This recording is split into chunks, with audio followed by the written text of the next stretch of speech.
Hello everyone and welcome back to my channel. My name is Nekapon and how have you all been? Today we're going to talk about some tips for racing in the new training scenario, Make a New Track. And it's been about 2 weeks since it's released and I'm sure most of us has tried it out by now. This mode is actually quite different from the other two. The playstyle is very different, so if you're having trouble with it, you're not alone. Hopefully today we'll be able to talk about some tips that will help you out. In Make a New Track, it seems everyone is making really amazing UMAs left and right, and you don't even need an SSR to do this.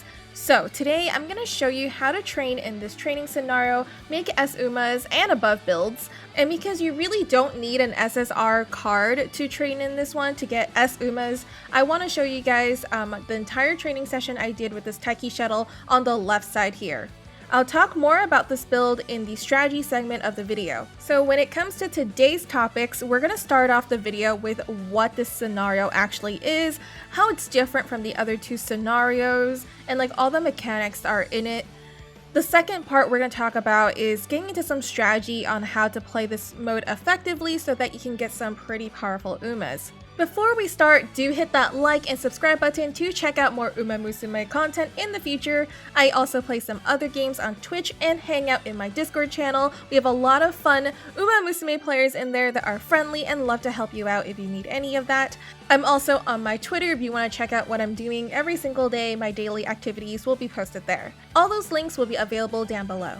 So now let's talk about what Make a New Track scenario actually is. To start, the special thing about the scenario is that you don't have any more required races as goals like in the previous two training scenarios like Euro Finals and Araharu Cup. Instead, you need to collect a number of grade points each year. You can get these grade points by racing. So if you click on this, you'll see the goals are actually the same for every single UMA you train in Make a New Track. The first goal is to clear the debut race, and then you start to collect points each year. So points don't overflow into the next year, so make sure to collect points each year. So the first year is going to ask you to collect 60 points, the second year is 300 points, the third year is also 300 points. After you collect all of these, you'll be able to enter the Twinkle Star Climax races at the end of the training session. At the evaluation at the end of each year, which is late December, your character will have a chance to be Horsegirl of the Year. In order to get this award, it's still unclear how many fans or wins that you need, but try to do as many races as possible. You'll also need a good bond with the chairman over here, so keep an eye out for that. When you win Horsegirl of the Year, you'll get a skill called Glittering Star, which is an exclusive to this training scenario. And what this skill does is that in the second half of the race, the more wins you've achieved in the training, the more your speed and acceleration will increase and your stamina will also recover. And at the same time, your unique skill will also increase. In the first year, you only need to get 1 bar of bond with the chairman. Second year, you want to aim for 2 bars, and the third year, you want to go for 3 bars, which will turn green. There's also a new awesome feature in this scenario, which is this really neat race planner. You can now plan out your races throughout the training, so in your race list you can just click this button on the lower right that says rotation on it. And this tool is really neat because it makes me feel really much like a real trainer. So inside this feature you can select any date you want, and when you click on it you can see which races are available for that date. You definitely want to use this new feature to plan out your races so that you can hit up all the races that you're trying to get to, and also plan not to overwork your UMAs. Remember, there's always a danger of a bad condition and motivation down when you do 3 or more races in a row, so please plan accordingly. Some characters, especially those that specialize in dirt terrain or have a small number of aptitudes, will have lesser point requirements like Urara or Kuran-chan, so do keep an eye out for that. So talking about grade points, how do we actually calculate how many grade points you're getting? So grade points can be earned through races like we mentioned before, but the higher grade races you race in will reward in more points. So here you can see the pre-op gives you 20 points, op gives you 40 points, G3 gives you 60 points, G2 gives you 80, and G1 is 100 points. Now even if you don't win these races, you can still get some of the grade points. However, for shot points, you can also see that each of these races will give you the screen icon, which is the shot points. Shot points can also be earned if you don't get first place. If you get first place, you get 100. You get second, it is 60, third, fourth is 30, and below is 0. So win if you can so that you can get the 100 coins and also as much grade points as possible. Now let's talk about the shop. This one is a very interesting part of the scenario. You can access the shop in the training menu through this button right here. This button can also tell you when there is a sale going on, which it is currently, and inside you'll be able to see Tazuna has a variety of items available for exchange. Items that are purchased go straight into your inventory, so you don't actually have to use any of them right away. The inventory button is this one right here, and you'll also be able to access this from the main training menu. When you look at each of the items that are in the shop, this is how you would break it down. So this is the icon or the image of the item, this is the name, cost, the effect of it, how many turns it has left until it leaves the store, and this is basically the exchange or purchase button. More items will appear in the store throughout the years and after doing some races. There's also random sales that can happen, like one that's happening right now, so you can see the prices have been slashed. Sales can be 10% or 20%. When you get new items in the store after a race, it looks something like this, where there's just like new items. You don't actually get these in your inventory, unfortunately, but they do appear in the store. And when there's this pop-up happening, it'll let you know if it is 10% off right now or 20% off. Now that we've talked about the store a little bit, let's take a look at all of the store's item offerings so we can get an idea of what to do and what to buy. So first up are going to be the stat up items. So these are the items that will just give you straight up stats. So they're going to give you a few speed or some stamina, power, guts, or wisdom. And definitely use these ones as soon as possible when you purchase them. There's no reason to wait on it. They come in 3 forms. One of them is the memo pad, which I normally don't really purchase unless I have a lot of extra coin. The second one are the books, which will give you 7 stats per 15 coin. I think these are not bad. I definitely will purchase these if I have the coin. And these scrolls are really good because they give you 15 stat for 30 coins, which is 2 for 1, which is actually quite nice. So whenever there's a scroll, I try to prioritize it. Books when I have extra coin, and memo pad are really have nothing left to buy. Speed, power, and stamina, of course, are your bread and butter of any race, so those are always nice to get. Guts and wisdom will depend on what stats you have, and of course having extra stats is always good, so if you have the extra coin, they won't hurt to have. The next set of items are energy items, so these are the ones that will recover your energy. I highly recommend getting all of these if you can. They come in 20 energy, 40 energy, 65 energy. This one will give you some max energy and also a little bit of energy, give you 5, and then the last one here only gives you max energy. So I highly recommend buying these. I almost always buy these recovery ones, especially prioritizing 40 and 65 if they are available. Don't buy this max energy at the end for 50. It's a lot of money and it doesn't have a very good return. Alright, next up we have motivation items. Motivation items are the ones that will keep your Uma happy. The first one is a cupcake. This one will give you 1 more motivation. This really extra nice cupcake, which will give you 2 motivation. This raw bitter juice is quite interesting. It'll give you 100 energy, which is super nice, but it will also give you -1 motivation. So be careful of this and make sure you have a cupcake to go with it so that you don't lose motivation. For me, I always try to buy a cupcake or 2 because you never know when you'll randomly have an incident where your Uma will become a little bit more upset than usual. A cupcake never hurt anybody. Now for bond, we have 2 items. We have a barbecue set and some cat food. The barbecue set will increase your bond with all of your support guard characters by 5, and then the cat food will give you a +5 with the chairman. And again, the chairman bond is important because you need at least 1 bar in the first year, 2 bars in the second year, and 3 bars in the third year with her to get your Horsegirl of the year. So if you're not hitting those marks, make sure you're getting these cat foods so you can make sure you get your award. Next up, we have some good condition items. So these are going to give you statuses that will give you some sort of buff. So the first one is this pretty mirror that gives you the effect of charming that increases your bond gains with training partners. This is a training book that gives you good practice. This one will decrease the training fail rate. We also have the binoculars that will give you rising star, making the journalist and principal appreciate you more, so you'll get their bond gauges up faster. And the last one is super expensive, it's 280, but this hat will give you sharp. Sharp is pretty nice because it lets you buy all your skills at a 10% discounted rate, but it is 280, it is very high. So it is up to you if you think this is worth it, but personally I almost never have enough coin to make it worth it, so I've only used it a few times. It's nice when you have an excess, but also very expensive. Now for bad condition items, it's a good idea to buy if you have any extra coin to save for a rainy day, since you'll never know when you'll get a sickness and it'll just come randomly and make it a bad day for training. I particularly like this hand cream right here because if you're racing a lot, which you will, it can give you rough skin. So this first one here is a pillow that will cure insomnia for you. The second one is a planner that can cure lazy habit. Third one is a scale that will cure overweight. So if you get one of those events that gives you 30 energy, some skill points, and then somehow it gives you overweight. And overweight sucks because overweight will not allow you to gain speed. So with this item, you can just immediately clear off that problem, and so you can get speed again and along with all the perks you get with that dialogue option. And here's some DVDs that can cure bad practice. We have some reed infusers here that can cure migraine, and finally this last one right here that can cure all negative statuses. But this one costs quite a bit, it's 40.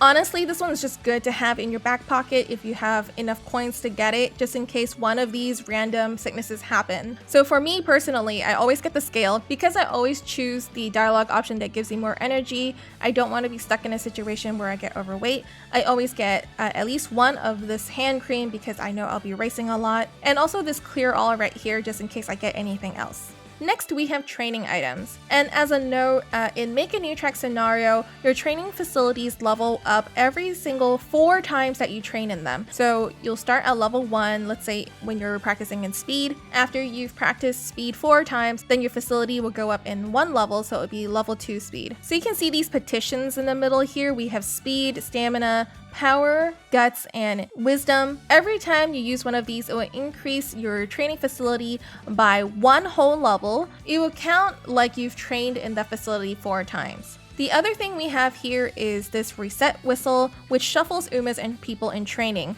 So you know how you have these characters on the right side when you're training, and let's say you want to have a lot of characters in speed, and sometimes there's just no one that shows up and that really sucks, right? You can use this whistle to reshuffle people. Now there's no guarantees that they will or even the right characters would be there, but at least it's a chance to reshuffle and hopefully get a better set of characters for the training that you want. The other item that's in here is this charm, which sets the training failure rate at 0%. So this one is super helpful if you're out of energy. You can always use this to actually successfully train no matter what happens during that turn. So I always collect at least 3 of these so that I could use at the end of the training. Now here is the good stuff. This is increased training items. We have megaphones on this left side and we have anklets on the right side. So for megaphones, we have this one that gives you training bonus plus 20% for 4 turns. We have another one that's 40% for 3 turns, and then the last one is 60% for 2 turns. I basically always buy the gold megaphones whenever they show up because these are the ones you want. These are the tickets to getting really good Umas at summer camp training, and we'll talk more about that later. These are the ones you definitely want. Prioritize these as much as you can. You want to have as many as possible whenever possible. These ones you want to get if you can't secure your gold megaphones when you're getting close to like summer training. You're like, oh no, I haven't secured any of the gold ones. I should at least get some of these medium megaphones. And then I never ever buy the small ones because they're just a waste of money. And then the anklets are also really good because it gives you a bonus in training for whichever stat you're choosing here, but increases the energy consumption by 20% for 1 turn. I mean, energy consumption is not a huge problem in this training mode just because you have so many recovery items and hopefully you're using them in a smart way. You'll also notice that these anklets don't have a wisdom version, just to keep that in your mind. But you know, if you're using support cards, let's say today you're using speed cards and stamina cards, you only need to buy the speed ones and the stamina ones because those are the ones that the characters will land on with a rainbow training, right? If you're using those cards, just make sure you're buying the correct stat for the characters that you're using for your support cards. I almost always buy these when they're available. I try to have at least 3 of them at a time for the stats that I want. Okay, finally we have race items. The race items we have are these Horseshoe Hammers and these pen lights. So the hammers are going to give you a race bonus for 1 turn. This is for 20% bonus, and the gold ones are 35% bonus. And these are super important. You will want to have 3 of these saved up for the end for the Twinkle Star Climax, but having more of these are nice as well. After getting the 3 that I recommend, the rest of them is lower priority for sure. The race bonus affects the stats that you get 20% more stats. You get 35% more stats, which is actually quite a lot. The pen lights is to raise your fans, so if you need to have more fans, this is the item you'll want to get. Now that we've talked about the store and all the items that it can offer, let's talk about rival races. Rival races are a new thing and exclusive to the Make a New Track scenario. Whenever there is a rival race available, you'll see on your race button there's a versus icon on it, and there's a kind of a gradient border around it that's blue, purple, and pink. After you click into this, you'll also see a race list that also has a bunch of listings that has this blue, purple, pink border around it. It'll also have a little messaging that lets you know there's a rival here. Winning rival races are pretty important because the rewards are awesome. Winning rival races will get you either some stats or a skill hint. The skill hint will be based on the strategy you used in the race or the distance of race you just won. So make sure to use the strategy that you want during the race so that you can learn these skills. Now sometimes it's not very clear which race you want to do. Maybe on the same list you'll see, oh, there's a G2 race available that's recommended to me, but there's also a G3 race that has a rival on it. Which one are you going to choose? Well, in this scenario, I think I would always choose the one with a rival in it because the rewards are better. Finally, the Twinkle Star Climax is the finale of the training session, much like the Euro Finals in the other 2 scenarios. The distance and terrain of the Twinkle Star Climax will depend on the races that you participated throughout the training. So if you did a lot of short distance races, it will be a short distance Twinkle Star Climax. In these 3 races, you're going to be collecting victory points. The higher you place, the more points you will get. So if you place first, you will get 10 points. If you place second, you get 8, third is 6, so on and so forth. So you want to collect as many points as you can within 3 rounds. The racer with the most points after 3 rounds will win the Twinkle Star Climax, which will also reward you with the skill called the First Star. The First Star skill is an upgraded version of the Glittering Star skill that you get from being Horsegirl of the Year. Okay, now that we know what Make a Track scenario actually is all about, let's talk about the second topic for today, which is how you can make powerful Umas with it. Basically, I'm going to share with you some general tips on how to play this mode effectively. If you're interested in more tips or more details, maybe you have questions, of course do let me know down in the comments below. There's really a lot of little details that I'm omitting from this video because it would just make this video super long, but really let me know if you want more information. Okay, so let's take a look at this Taiki shuttle again that I showed you in the beginning of this video. As I mentioned, you really don't need any SSR cards to make S-rank Umas, so these are the cards I used for this build. We have 5 SR cards here and then 1 borrowed SSR card. I really do think that some of the SR cards are much more powerful than the current SSR cards, especially if they're limit broken. So I'm glad these really worked in this case. So let's talk about the general strategy for this mode. I'm going to break it down to 4 very simple steps for general strategy. The first one is to race as much as possible. Second one is to buy a lot of items. Third is to take advantage of beach training by stacking items. And the fourth one is to use Horseshoe Hammers in the end. Let's talk about these in detail. So first, I want to talk about the support card deck you really want to use in this scenario. The first style I want to talk about is having at least 3 of one type of card in a deck. For example, maybe for a long distance build, you want to have 3 speed, 2 stamina, and a wisdom card.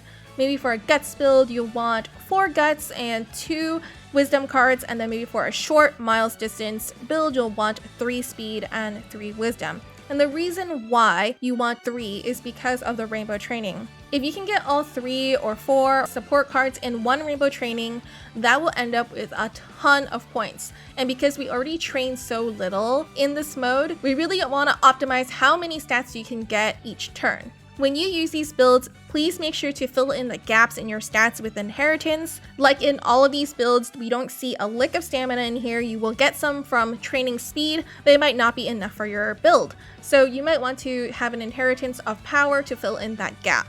Here's an example of a long distance racer that has 3 speed and 3 stamina cards. Here's a sample of a guts build that I did that is 4 guts card and 2 intelligence card. And actually these are all free cards. These 2 are from events, and then this one you can get with friend points, and these 2 are SR cards. Next, we have an example of a short miles sort of distance build. This one's mostly focused on speed and power. The other style of support card deck that I've seen work is a lot of people doing 2-2-2 builds, meaning different type of stats for the 2-2 and 2. I think this is fine also for a more balanced play. The trade-off is less of those giant rainbow trainings, especially in the summer, because you can only have 2 rainbows at a time at most with this sort of build. So I've seen people do 2 speed, 2 stamina, 2 power in one deck, or 2 speed, 2 guts, 2 wisdom, and so forth. Here's an example of what you can do with it. So this is a long distance example build where I have 2 speed, 2 stamina, and 2 power cards to make this sort of build. Now I want to talk a little bit more about how to choose your cards besides just the type of cards that they are. So the 2 important things that you want to have as passives for your support card this time are race bonuses and increased training. So let's talk about race bonus first. Again, race bonus are going to be the stats you get after a race. So in this case, this is what race bonus looks like. So try to look for cards that have this label on it. You can see that all the cards I chose for Taiki Shuttle has race bonus on it. The other thing you want to focus on is increased training. You want to optimize this as much as possible so that you can get the most out of your training. So the label you're going to look for in your passives is this one on your support cards. You can see out of the cards I chose, 3 of them has increased training. The next tip I have for you is to get more aptitudes. Remember what we said about racing as much as you can? Well, with an UMA that can run more aptitudes, the more racing options you will have. And that is very important. So unfortunately in this mode, dirt racers actually have it pretty tough because there are not a lot of options for dirt races. However, let's say for example you want to run Rice Shower. She actually has E for short and C for miles. So beginning of the game she doesn't have many racing options. So what you can do is look for parents that have miles in as their factors so that you can get her miles to A. So with miles in A, she now can do more races and you have more options for her to race in. Let's talk about race as much as possible. So I don't literally mean let's race every turn because you still need to rest. In an ideal world, a training session would end up in about 25 to 35 races in total. How you can achieve this is by racing for 2 turns and training for 1 turn so you don't hit the 3 race in a row penalty. If you can't train, then rest, but in this mode, try to rest as little as possible. Number 2 is to be okay with focusing on the support gauges and training facilities in the early game. In the beginning, it's still important to build up that foundation so that you have a smoother run. The third thing is to always choose rival races if you can, because those will give you bonus rewards. The fourth thing is to be okay with racing in the summer during beach training. I know it's a little bit weird to be okay with that, but if the training is really bad and you couldn't get any of the rainbow trainings that you want, sometimes it's okay to just race in the summer. Next, it's all about summer training. During summer training, it's going to be crucial for you to make the most out of these training sessions. Try to make sure that your friend bonds are at orange by the first summer training. It can be pretty difficult, so don't fret too much if you don't make it to orange by the first one, but definitely want to make sure all of them are orange by the second summer training. As usual, you can do training with your support friends to increase the gauge, but in this mode you can also use items like this barbecue set or this pretty mirror to help you out. When you use a barbecue, you can increase everyone's gauge by 5, so make sure you use these right away. The other thing is the pretty mirror, which will give you a status called adorable or charming. That will increase your amount of bond that you get every time you train with your friends. But please don't buy both of these because it can get pretty expensive and you should be using your coins on other things as well, so please only invest in multiple barbecues or maybe a pretty mirror. The best scenario in summer training is getting as many rainbows as possible. So if you're lacking rainbows in your training and your friends are all at orange gauge, try using a whistle. The whistle will reshuffle all of your support friends, so hopefully they will land in the stat that you want. It is not guaranteed though, so this is really a gamble, but for 20 coins for reshuffling, I think it's totally worth it to buy a few of these and try your luck if you're lacking those rainbow trainings. The other important part about the beach training, besides the rainbow training, are the anklets and megaphones. Did you know you can stack both the megaphones and anklets together to get the most out of your training? It's super important to use both of these at once to get epic gains. When you have both the gold megaphone and an anklet on, your numbers will just soar. Your numbers will end up with a red or orange banner above the base stats you'll get, and you'll get all of these numbers at once. With all of these on, the rainbow, the anklet, and the megaphone together, it is not uncommon to get over 100 stats in one turn, so good luck and I hope you'll get a ton of these. If you're ever unsure if you have a megaphone or anklet on, you can see this little icon on the left side of your screen if you have something on. You can click on this to see which things you have active. So right now I have, a megaphone active, I have a power anklet active. I always triple check before I do my training so I can get the most out of it. The next thing you want is make sure you have recovery items or a charm before you go into summer training. You don't want to waste turns resting while you're in there. Get as much as you can out of it by having more energy. Remember that the rolled bitter drink and a cupcake is a fantastic combo for a full recovery. Lastly, for my last tip, it is to use hammers in the last 3 races. Try to collect 3 golden hammers throughout your training and save them for the Twinkle Star Climax. You'll want to use one of these hammers per race that you do. If you can't secure 3 gold hammers, at least have a few of the regular ones. The hammers only last 1 turn, so make sure you use them right before the race starts and not during training. With the hammers on, you can get 16 to 21 of each stat after every race, which means you can get about 50 to 70 points in each stat at the end when you make the most out of these hammers. That's a lot of stats to have, so make sure you don't forget them. Anyways, that is all I have for you guys today. I hope these are helpful tips for you, and let me know if you have any questions at all. Again, please don't forget to follow and subscribe. Also follow me on Discord if you want to come and hang out with some English Uma Musume players, come chat with us. Follow me on Twitch if you want to watch me play Uma Musume, and I will see you all in the next one. Happy racing!